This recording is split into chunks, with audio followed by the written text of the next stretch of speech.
प्रिय बच्चों, सस्नेह नमस्कार।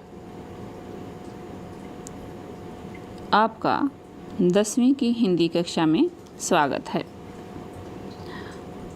जिस अध्याय का आज हम अध्ययन कर रहे हैं उसका नाम है नेताजी का चश्मा, जो एक कहानी है, यानी साहित्य की कहानी विद्या के अंतर्गत आता है ये पाठ। इस पाठ के लेखक हैं स्वयं प्रकाश जी और पुस्तक का नाम है क्षितिज भाग 2। ये गद्य में लिखा हुआ है हमारा पाठ। हम पाठ का अध्ययन करेंगे, सप्रसंग व्याख्या करेंगे। पहले मैं आपको लेखक के बारे में परिचय कराती हूँ। स्वयं प्रकाश जी का जन्म 20 जनवरी 1947 में मध्य प्रदेश में इंदौर शहर में हुआ। कहाँ हुआ? इंदौर शहर में। राजस्थान में उनका बचपन बीता। वे मैकेनिकल इंजीनियर की पढ़ाई करके एक औद्योगिक प्रतिष्ठान में नौकरी करने लगे। उन्होंने हिंदी में एमए किया, मास्टर ऑफ आर्ट, और 1980 में पीएचडी की थी। पीएचडी यानी डॉक्टर ऑफ फिलोसफी। पीएच से फिलोसफी, डी से डॉक्टर ऑफ फिलोसफी। नौकरी का अधिकांश समय राजस्थान में उन्होंने बिताया। उसके बाद वे भोपाल में रहे। भोपाल में वे वसुधा पत्रिका के संपादन कार्य से जुड़े रहे। एक पत्रिका छपती थी जिसका नाम था वसुधा। कहानी लेखन शुरू करने से पहले आप कविताएं लिखते थे। लेखक जी कविताएं लिखते थे तो वे कवि भी थे। प्रमुख रचनाएं। स्वयं प्रकाश अपने समय के प्रसिद्ध कहानीकार हैं। अब तक उनके 13 कहानी संग्रह और 5 उपन्यास प्रकाशित हो चुके हैं। कहानी संग्रह का अर्थ होता है कहानियों को इकट्ठा करके एक ही पुस्तक में लिख देना, संग्रह करना, इकट्ठा करना। कहानी संग्रह। मात्रा और भार, जो 1975 में छपी। सूरज कब निकलेगा 1981 में। आसमां कैसे कैसे 1982 में। अगली किताब 1988 में। अगली किताब पुस्तक का नाम है और आएंगे अच्छे दिन भी 1991 में छपा। आदमी जात का आदमी, आदमी जात का आदमी 1994 में। अगले जन्म 2002 में। संधान 2006 में और छोटू उस्ताद 2015 में उनका कहानी संग्रह छपा। प्रमुख उपन्यास उन्होंने जो लिखे उनके नाम हैं जलते जहाज पर 1982, ज्योति रथ के सारथी 1987, उत्तर जीवन कथा 1993, बीच में विनय 1994 और ईंधन 2004।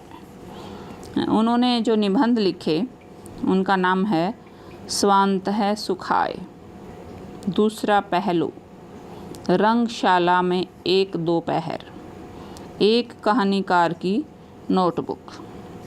उन्होंने जो नाटक लिखे फिनिक्स, चौबोली और सबका दुश्मन।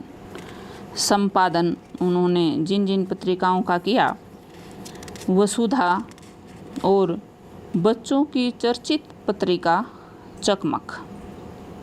चकमक नाम था जो पत्रिका वो छापते थे, वो बच्चों के लिए चर्चित थी।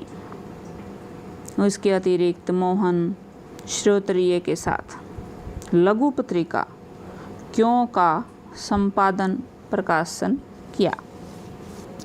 साहित्यिक विशेषताएं। संपादन क्या होता है? ये आपको मैं बता दूं, किसी भी प्रकार के लेख को, कोई भी कहानी हो, संस्मरण हो, निबंध हो या किसी प्रकार का कोई भी लेख हो, उसमें संशोधन करके यानी सुधार करके, परिवर्धन करके प्रकाशन करने योग्य जो बना देता है उसे संपादन कहते हैं, वह संपादन होता है। साहित्यिक विशेषताएं। स्वयं प्रकाश की कहानियों में शोषण के विरुद्ध चेतना का भाव देखने को मिलता है। उन्होंने अपनी रचनाओं के माध्यम से सामाजिक जीवन में जाति, संप्रदाय और लिंग भेद के विरुद्ध प्रतिकार के स्वर को उभारा है। लिंग भेद के विरुद्ध प्रतिकार का स्वर, जो लिंग भेद था, स्त्री पुरुष, लड़का लड़की, यानी जो भेद होता था उसके विरुद्ध उन्होंने अक्सती को रोका, कमियों को रोका उन्होंने। और संप्रदाय, जो धर्म के आधार पर संप्रदाय बटे हुए हैं। भाषा शैली। स्वयं प्रकाश ने अपनी रचनाओं के लिए सरल, सहज एवं भाव अनुकूल भाषा को अपनाया है। उन्होंने लोक प्रचलित खड़ी बोली में अपनी रचनाएं की। तत्सम, तद्भव, देशज, उर्दू, फारसी, अंग्रेजी के शब्दों की बहुलता से प्रयोग है, यानी बहुलता से प्रयोग है, बहुत अधिक इन शब्दों का प्रयोग किया गया है उनकी लेखनी में, उनके लेखों में। फिर भी वे शब्द स्वाभाविक बन पड़े हैं। सम्मान उनको कौन कौन से मिले? उनको पहल सम्मान मिला, वनमाली स्मृति पुरस्कार, राजस्थान अकादमी पुरस्कार, विशिष्ट साहित्यकार सम्मान, भवभूति सम्मान, कथाक्रम सम्मान, सुभद्रा कुमारी चौहान पुरस्कार जैसे प्रतिष्ठित सम्मानों से अलंकृत किया जा चुका है। उनका निधन हुआ, देहांत हुआ उनका, कथाकार स्वयं प्रकाश जी का 7 दिसंबर 2019 को मुंबई के लीलावती अस्पताल में। पाठ परिचय। मैं आपको नेताजी का चश्मा, जो हम पाठ का अध्ययन करेंगे, पहले उसका परिचय करवा देती हूँ कि नेताजी का जो चश्मा पाठ उन्होंने लिखा है स्वयं प्रकाश जी ने, उसमें वो क्या आपको शिक्षा देना चाहते हैं, क्या बताना चाहते हैं, उसके माध्यम से यह कहानी उन्होंने क्यों लिखी। चश्मा जो कम दिखने वाले को भी स्पष्ट दिखा सकता है, एक छुपी हुई भावना, त्याग, बलिदान, राष्ट्र सेवा को दिखाने का प्रतीक है। लेखक कैप्टन की देशभक्ति का परिचय एक चश्मे के उदाहरण द्वारा दर्शाते हैं। मूर्ति होती है सुभाष चंद्र बोस की, और उन संगमरमर की, सफ़ेद संगमरमर की मूर्ति है, और उस मूर्ति के ऊपर चश्मा नहीं होता, तो एक नकली चश्मा, असली चश्मा उसकी आँखों के ऊपर होता है।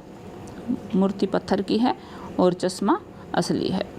तो ये चश्मा कहाँ से आता है, कौन उसको बदलता रहता है, जो रोज़ बदलता भी है।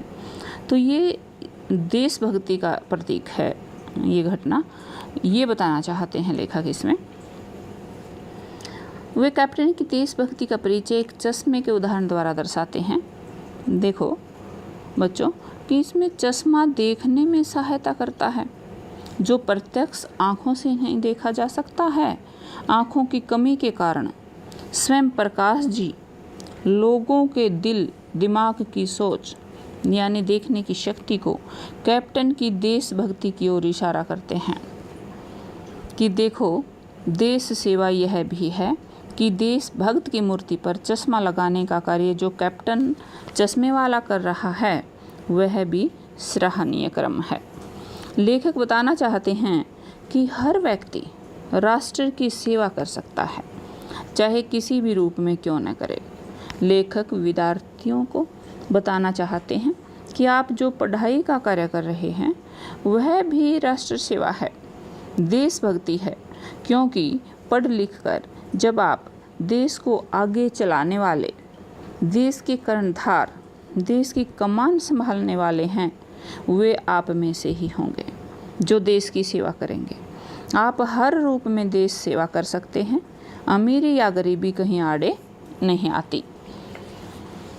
अब मैं आपको बताना चाहूँगी कि जो मूर्तियाँ बनाई जाती हैं शहीदों की, वो इसलिए बनाई जाती हैं कि उन्हें हमेशा याद रखा जाए और उन्हें देखकर ताकि हमारे देश में वीरों का ध्यान अपनी वीरता की तरफ रहे। उन्हें देखकर हमारे देश का जो नेता है, नौजवान है, उसका खून वीर रस से परिपूर्ण रहे। नेताजी के बारे में आप सुनते ही होंगे, जानते ही होंगे बच्चों। उनके बारे में भी जानना बहुत ज़रूरी है, क्योंकि पाठ उन्हीं की बनाई हुई मूर्ति के ऊपर टिका हुआ है। यानी पाठ का जो नाम है वो नेताजी का चश्मा है, और नेताजी के बारे में जानना बहुत ज़रूरी है आपका। नेताजी सुभाष चंद्र बोस का जन्म 23 जनवरी 1897 में उड़ीसा के कटक शहर में हुआ। कौन से शहर में हुआ? कटक शहर में। उनका देहांत 18 अगस्त 1945 में हुआ। यानी वे लगभग 47 वर्ष और कुछ महीने जीवित रहे। उनकी मृत्यु एक विमान दुर्घटना में मानी जाती है। 18 अगस्त 1945 को दोपहर के 2:30 बजे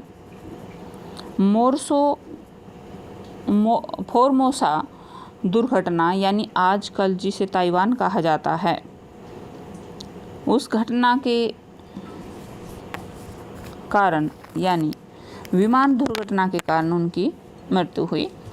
माना जाता है कि विमान जो है गिरकर टूट गया था और ध्वस्त हो गया था, तो साथ ही उनकी भी मृत्यु हो गई थी।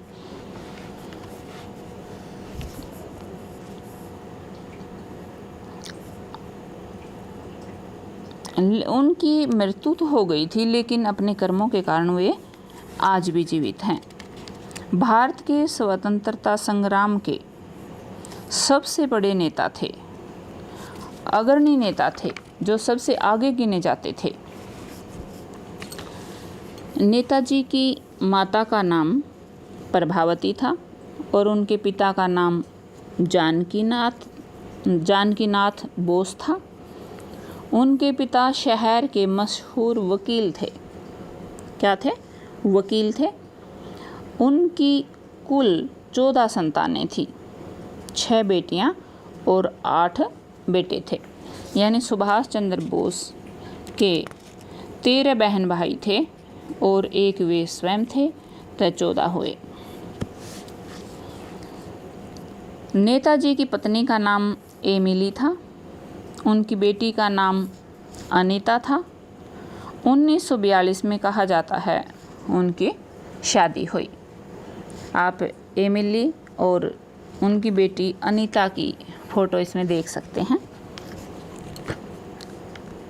द्वितीय विश्व युद्ध के दौरान अंग्रेज़ों के खिलाफ लड़ने के लिए उन्होंने आज़ाद हिंद फौज का गठन किया था। जापान ने उसे सहयोग दिया था इस फौज का गठन करने में। नेताजी की मृत्यु और नेताजी का जो जन्म है आज भी अनसुलझा रहस्य बना हुआ है। उन्होंने 21 अक्टूबर 1943 को आज़ाद हिंद सरकार की स्थापना तथा आज़ाद हिंद फौज की स्थापना की। आज़ाद हिंद फौज का एक झंडा संगठित किया, जिस झंडे के ऊपर दहाड़ते हुए बाघ का चित्र था, जिसे प्रतीक चिन्ह कहा जाता है। कौन सा चित्र था बच्चों झंडे के ऊपर? दहाड़ते हुए बाघ का। और 21 अक्टूबर 1943 को उन्होंने आज़ाद हिंद फौज की स्थापना की थी। अब हम पाठ की सप्रसंग व्याख्या करेंगे। नेताजी का चश्मा। हालदार साहब को हर 15वें दिन कंपनी के काम के सिलसिले में उस कस्बे से गुजरना पड़ता था। किसको? हालदार साहब को। एक मेन पात्र होते हैं इसमें हालदार साहब। वे हर 15 दिन के बाद अपनी कंपनी को संभालने के काम से और कस्बे के रास्ते से गुजरते थे। कस्बा बहुत बड़ा नहीं था जिसे पक्का मकान कहा जा सके, वैसे कुछ ही मकान, और जिसे बाजार कहा जा सके वैसा एक ही बाजार था। कस्बे में एक लड़कों का स्कूल था। कस्बे में एक लड़कों का स्कूल था, एक लड़कियों का स्कूल था, एक सीमेंट का छोटा सा कारखाना था, 2 ओपन एयर सिनेमा घर और एक ठो नगर पालिका थी। ठो का अर्थ 2 होता है बच्चों, 1 या 2 नगर पालिका थी। नगर पालिका थी तो कुछ न कुछ करती भी रहती थी, यानी कुछ कार्य तो करती ही थी नगर पालिका। नगर का कार्य करने के नगर पालिका का अर्थ होता है नगर का पालन पोषण करने वाली। कभी कोई सड़क पक्की करवा देते थे, कभी कुछ पेशाब घर बनवा दिए, कभी कबूतरों की छतरी बनवा दी, तो कभी कवि सम्मेलन करवा दिया। इसी नगर पालिका के किसी उत्साही बोर्ड या प्रशासनिक अधिकारी ने एक बार शहर के मुख्य बाजार के मुख्य चौराहे पर, शहर के मुख्य बाजार के मुख्य चौराहे पर नेताजी सुभाष चंद्र बोस की एक संगमरमर की प्रतिमा लगवा दी। संगमरमर की बनी हुई थी। क्या बनी हुई थी? प्रतिमा। प्रतिमा यानी मूर्ति। मूर्ति किसकी? सुभाष चंद्र बोस की। यह कहानी उसी प्रतिमा यानी उसी मूर्ति के बारे में है, बल्कि उसके भी एक छोटे से हिस्से के बारे में।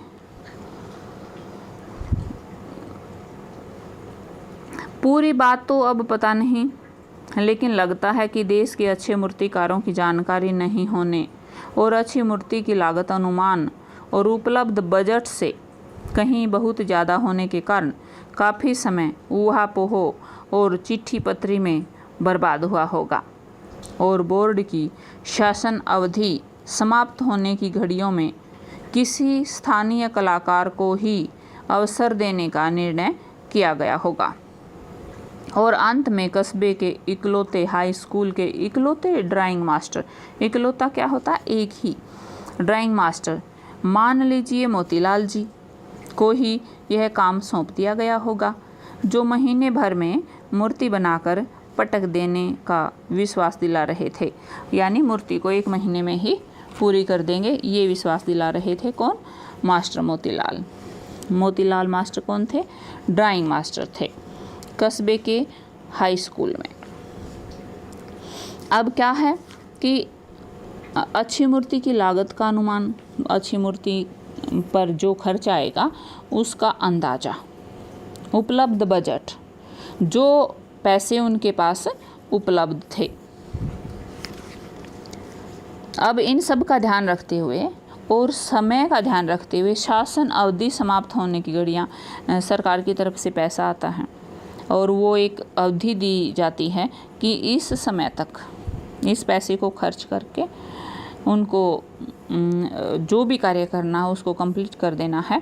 उस तारीख को ध्यान में रखते हुए, उस शासन की अवधि को समाप्त न हो जाए ध्यान में रखते हुए, उन्होंने वहाँ के स्थानीय मास्टर को ही मूर्ति बनाने का कार्य दे दिया होगा, और उसका नाम है मोतीलाल मास्टर का, और वे एक कस्बे के ही हाई स्कूल में ड्राइंग मास्टर हैं।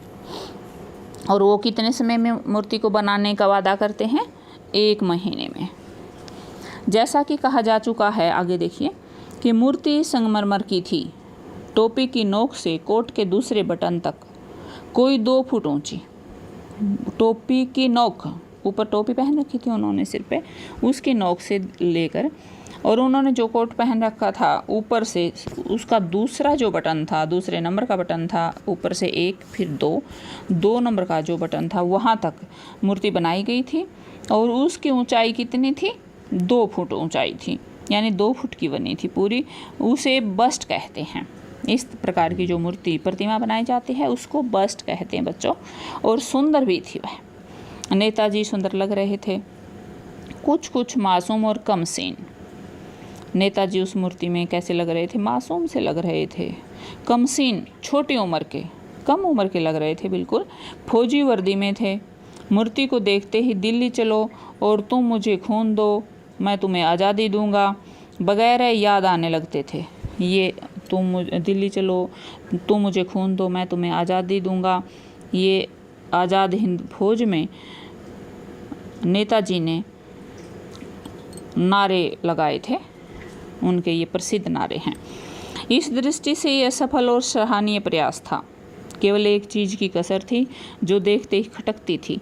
नेताजी की आंखों पर चश्मा नहीं था। क्या नहीं था? नेताजी की आंखों पर चश्मा नहीं था। यानी चश्मा तो था लेकिन संगमरमर का नहीं था, क्योंकि मूर्ति संगमरमर से बनी हुई थी। एक सामान्य और सचमुच के चश्मे का चौड़ा काला फ्रेम मूर्ति को पहना दिया गया था। हालदार साहब जब पहली बार इस कस्बे से गुजरे और चौराहे पर पान खाने रुके, तभी उन्होंने इसे लक्षित किया यानी इसकी तरफ ध्यान दिया, नोट किया, देखा, और उनके चेहरे पर एक कौतुक भरी मुस्कान फैल गई। वाह भाई, यह आइडिया भी ठीक है। मूर्ति पत्थर की लेकिन चश्मा रियल ये इंग्लिश का वर्ड है। रियल का अर्थ होता है असली। जीप कस्बा छोड़कर आगे बढ़ गई।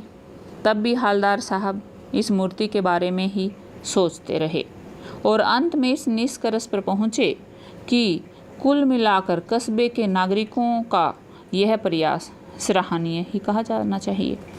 महत्व मूर्ति के रंग रूप या कद का नहीं, उस भावना का है। वरना तो देशभक्ति भी आजकल मजाक की चीज़ होती जा रही है। दूसरी बार जब हालदार साहब उधर से गुजरे तो उन्हें मूर्ति में कुछ अंतर दिखाई दिया। ध्यान से देखा तो पाया कि चश्मा दूसरा है। पहले मोटे फ्रेम वाला चौकोर चश्मा था, अब तार के फ्रेम वाला गोल चश्मा है। पहले कैसा था? मोटे फ्रेम वाला चौकोर चश्मा। और दूसरी बार उन्होंने देखा तो देखा कि फ्रेम वाला गोल चश्मा लगा हुआ है। हालदार साहब का कौतुक और बढ़ गया, कौतुक, उत्सुकता। वाह भाई, क्या आइडिया है। मूर्ति कपड़े नहीं बदल सकती लेकिन चश्मा तो बदल ही सकती है।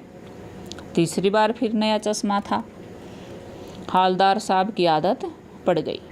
हर बार कस्बे से गुजरते समय चौराहे पर रुकना, पान खाना, मूर्ति को ध्यान से देखना।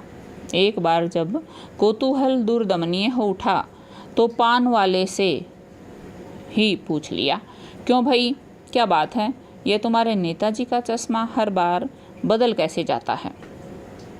एक बार, आप दोबारा देखिए लाइन, एक बार जब कौतूहल दुर्दमनीय हो उठा, कौतूहल जिज्ञासा, जानने की इच्छा, दुर्दमनीय, दमन करना मुश्किल, दुर्दमनीय, दमनीय दमन करना, दुर मुश्किल, जो दमन करना मुश्किल हो, जिसको दबाना मुश्किल हो, ऐसी इच्छा, ऐसा जिज्ञासा, ऐसा कौतूहल। उठा तो पान वाले से ही पूछ लिया, क्यों भाई, क्या बात है, ये तुम्हारे नेताजी का चश्मा हर बार बदल कैसे जाता है? पान वाले के खुद के मुंह में पान ठूंसा हुआ था, अधिक खाया हुआ था उसने। वह एक काला मोटा और खुश मिजाज आदमी था। कैसा था? काला मोटा और खुश मिजाज। हालदार साहब का प्रश्न सुनकर वह आंखों ही आंखों में हंसा। उसकी तोंद थिरकी। तोंद क्या होता है? बड़ा पेट, उसको तोंद कहते हैं। थिरकी, हिली, हंसते हुए हिलना, थिरकना।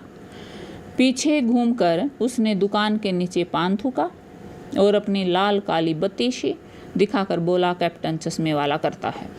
लाल काली बत्तीसी, बत्तीसी तो सफ़ेद होती है, लेकिन लाल काली क्यों थी? बत्तीसी क्या होती है? 32 दांत जो मानव के मुंह में होते हैं। और लाल काली, लाल और काली पान खाने की वजह से हो गई थी। क्या करता है आगे देखिए, क्या करता है? हालदार साहब कुछ समझ नहीं पाए। चश्मा चेंज कर देता है, पान वाले ने समझाया। क्या मतलब? क्यों चेंज कर देता है? हालदार साहब अब भी नहीं समझ पाए। कोई गिराक आ गया समझो। गिराक क्या होता है? खरीदने वाला। उसको चौड़े चौखट चाहिए, चौखट यानी फ्रेम। तो कैप्टन किधर से लाएगा?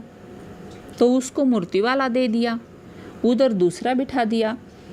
यानी जो चश्मा, जो फ्रेम मूर्ति के ऊपर कैप्टन चढ़ा देते थे, यदि वो किसी को पसंद आ जाता तो वो उतार कर बेच देते थे और मूर्ति के ऊपर दूसरा चश्मा लगा देते थे। अब हालदार साहब को बात कुछ समझ में आई। एक चश्मे वाला है जिसका नाम कैप्टन है, उसे नेताजी की बगैर चश्मे वाली मूर्ति बुरी लगती है, बल्कि आहत करती है, आहत दुखी करती है, पीड़ा देती है, मानो चश्मे के बगैर नेताजी को असुविधा हो रही हो। इसलिए वह अपनी छोटी सी दुकान में उपलब्ध गिने चुने फ्रेमों में से एक नेताजी की मूर्ति पर फिट कर देता है। लेकिन जब कोई ग्राहक आता है और उसे वैसे ही फ्रेम की दरकार होती है, ज़रूरत होती है, डिमांड करता है जैसा मूर्ति पर लगा है, तो कैप्टन चश्मे वाला मूर्ति पर लगा फ्रेम संभवतः नेताजी से क्षमा मांगते हुए लाकर ग्राहक को दे देता है और बाद में नेताजी को दूसरा फ्रेम लौटा देता है। वाह भाई, खूब, क्या आइडिया है। लेकिन भाई एक बात अभी भी समझ में नहीं आई। हालदार साहब ने पान वाले से फिर पूछा, नेताजी का ओरिजिनल चश्मा कहाँ गया? पान वाला दूसरा पान मुंह में ठूंस चुका था। दोपहर का समय था, दुकान पर भीड़ भाड़ अधिक नहीं थी। वह फिर आंखों ही आंखों में हंसने लगा। हंसा, उसकी तोंद थिरकी, कत्थे की डंडी फेंक पीछे मुड़कर उसने नीचे पीक थूकी और मुस्कुराता हुआ बोला, मास्टर बनाना भूल गया। पान वाले के लिए यह एक मज़ेदार बात थी, लेकिन हालदार साहब के लिए चकित और द्रवित करने वाली। यानी वह ठीक ही सोच रहे थे। मूर्ति के नीचे लिखा मूर्तिकार मास्टर मोतीलाल वाकई कस्बे का अध्यापक था। बेचारे ने महीने भर में मूर्ति बनाकर पटक देने का वादा कर दिया होगा, बना भी ली होगी, लेकिन पत्थर में पारदर्शी चश्मा कैसे बनाया जाए, कांच वाला, यह तय नहीं कर पाया होगा, या कोशिश की होगी और असफल रहा होगा, या बनाते बनाते कुछ और बारीकी के चक्कर में चश्मा टूट गया होगा, या पत्थर का चश्मा अलग से बनाकर फिट किया होगा और वह निकल गया होगा। ओह, हालदार साहब को यह सब कुछ बड़ा विचित्र और कौतुक भरा लग रहा था। इन्हीं ख्याल में खोए खोए पान के पैसे चुकाकर चश्मे वाले की देशभक्ति के समक्ष नतमस्तक होते हुए वह जीप की तरफ चले। फिर रुके, पीछे मुड़े, पान वाले के पास जाकर पूछा, क्या कैप्टन चश्मे वाला नेताजी का साथी है या आज़ाद हिंद फौज का भूतपूर्व सिपाही? पान वाला नया पान खा रहा था। पान पकड़े अपने हाथ को मुंह से 1.5 इंच दूर रोककर उसने हालदार साहब को ध्यान से देखा, फिर अपनी लाल काली बत्ती सी दिखाई और मुस्कुरा कर बोला, नहीं साहब, वो लंगड़ा क्या जाएगा फौज में, पागल है पागल। वो देखो, वह आ रहा है, आप उसी से बात कर लो, फोटो वोटो छपवा दो उसका कहीं। हालदार साहब को पान वाले द्वारा एक देशभक्त का इस तरह मजाक उड़ाया जाना अच्छा नहीं लगा। मुड़कर देखा तो अवाक रह गया। एवाक जिसके मुंह से वाणी ना निकली, कोई बात ना निकली। एक बेहद बूढ़ा मरियल सा लंगड़ा आदमी, सिर पर गांधी टोपी और आँखों पर काला चश्मा लगाए, एक हाथ में एक छोटी सी संदूकची, एक हाथ में एक छोटी सी संदूकची लिए हुए था। संदूकची क्या होती है? उन्होंने एक सूटकेस लिया हुआ था, एक अटैची ली हुई थी, एक बॉक्स लिया हुआ था और दूसरे हाथ में एक बांस पर टंगे बहुत से चश्मे लिए। एक बांस था उनके पास, उसके ऊपर उन्होंने चश्मे टांग रखे थे, लटका रखे थे। अभी अभी एक गली से निकला था और अब एक बंद दुकान के सहारे अपना बोझ टिका रहा था।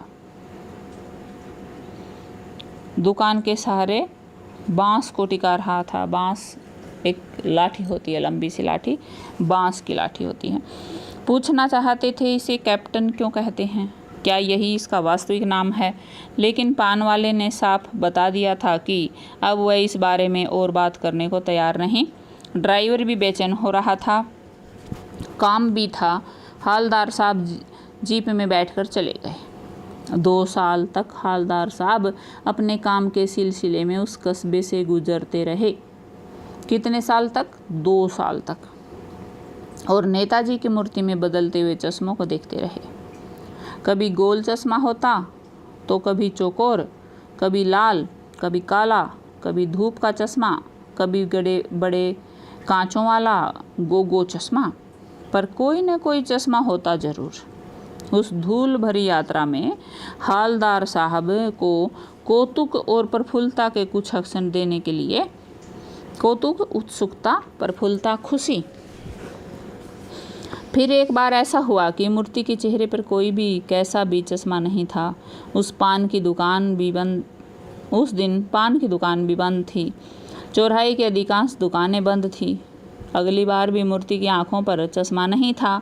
हालदार साहब ने पान खाया और धीरे पान वाले से पूछा, क्यों भाई, क्या बात है, आज तुम्हारे नेताजी की आंखों पर चश्मा नहीं है? पान वाला उदास हो गया। उसने पीछे मुड़कर मुंह का पान नीचे थूका और सिर झुकाकर अपनी धोती के सिरे से आंखें पोंछता हुआ बोला, साहब कैप्टन मर गया। क्यों पूछ रहा था धोती से आंखें? क्योंकि वह उसकी याद में रो रहा था। उसको दुख था कैप्टन के मरने का। और कुछ नहीं पूछ पाए हालदार साहब। कुछ पल चुपचाप खड़े रहे, फिर पान के पैसे देकर जीप में आ बैठे और रवाना हो गए, चले गए। बार बार सोचते, क्या होगा उस कौम का जो अपने देश की खातिर घर गृहस्थी, जवानी, जिंदगी, कुछ होम देने वालों पर भी हंसती है। होम देना, कुर्बान कर देना, बलिदान करना, और अपने लिए बिकने के मौके ढूंढती है। दुखी हो। 15 दिन बाद फिर उसी कस्बे से गुजरे। कस्बे में घुसने से पहले ही ख्याल आया कि कस्बे की हृदयस्थली में सुभाष की प्रतिमा अवश्य ही प्रतिष्ठापित होगी। कस्बे की हृदयस्थली में सुभाष की प्रतिमा, हृदयस्थली क्या होती है? स्थल और हृदय जो बीच में हो, हृदय की तरह, शरीर में जैसे हृदय होता है, हृदय रूपी स्थली, यानी लोगों के हृदय में वो जरूर बसा होगा। सुभाष की प्रतिमा अवश्य ही प्रतिष्ठापित होगी, लेकिन सुभाष की आंखों पर चश्मा नहीं होगा, क्योंकि मास्टर बनाना भूल गया और कैप्टन मर गया। सोचा आज वहाँ रुकेंगे नहीं। किसने सोचा? हालदार साहब ने, कि आज वहाँ नहीं रुकेंगे, पान भी नहीं खाएंगे, मूर्ति की तरफ देखेंगे भी नहीं, सीधे निकल जाएंगे। ड्राइवर से कह दिया चौराहे पर रुकना नहीं, आज बहुत काम है, पान आगे खा लेंगे। लेकिन आदत से मजबूर आंखें चौराहा आते ही मूर्ति की तरफ उठ गई। कुछ ऐसा देखा कि चीखने लगे, रोको, जीप स्पीड में थी। ड्राइवर ने ज़ोर से ब्रेक मारे। रास्ता चलते लोग देखने लगे। जीप रुकते न रुकते हालदार साहब जीप से कूदकर तेज तेज कदमों से मूर्ति की तरफ लपके और उसके ठीक सामने जाकर अटेंशन में खड़े हो गए। मूर्ति की आंखों पर सरकंडे से बना छोटा सा चश्मा रखा हुआ था। सरकंडे से बना हुआ, सरकंडा जानते हो आप? सरकंडे से बना हुआ चश्मा रखा हुआ था, जैसा बच्चे बना लेते हैं। हालदार साहब भावुक हैं। इतनी सी बात पर उनकी आंखें भर आई। आप हमारा पाठ समाप्त होता।